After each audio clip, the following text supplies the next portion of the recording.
আসসালামু আলাইকুম। আমি ডাক্তার ইভা হোসেন। সমগ্র দেশবাসীকে জানাই শুভ নববর্ষের শুভেচ্ছা। শুভ নববর্ষ পহেলা বৈশাখ মানেই বাংলার ইতিহাসের, কৃষ্টি, কালচারের, সংস্কৃতির একটি অপরিহার্য ঐতিহ্যবাহী নাম। আসুন আমরা অতীতের সকল দুঃখ, কষ্ট, গ্লানিকে ভুলে গিয়ে সত্যিকার অর্থে একটি নতুন বাংলাদেশ বিনির্মাণের স্বপ্ন নিয়ে সামনের দিকে এগিয়ে যাই।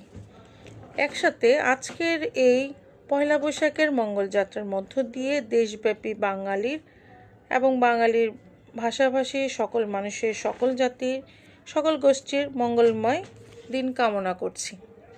সেই সাথে আপনারা জানেন দেশব্যাপী, বিশেষ করে গ্রাম ও গঞ্জে, হাটবাজারে এই পহেলা বৈশাখের যে একটা ব্যবসায়ীদের মধ্যে আলোড়ন সৃষ্টি করে শুভ হালখাতার মহা উৎসব, সেটা আসলে এক নান্দনিক এবং শৈল্পিক সৌন্দর্যতার একমাত্র গ্রামের মানুষরাই উপভোগ করতে পারে।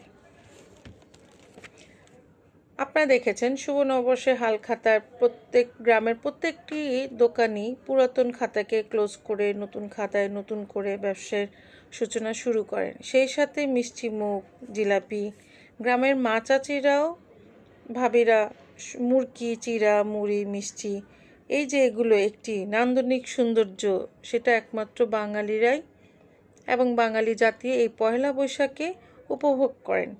তাই আমি ইভা হোসেন আবারও বলবো, আসুন আমরা সকল দুঃখ কষ্টকে ভুলে গিয়ে সত্যিকার অর্থে বাংলাদেশ বিনির্মাণের স্বপ্নে এগিয়ে যাই এবং আমরা আমাদের নতুন সরকারকে সকলে মিলে পারস্পরিক সহযোগিতার মধ্য দিয়ে একটি সুন্দর বাংলাদেশ গড়ার স্বপ্ন দেখি।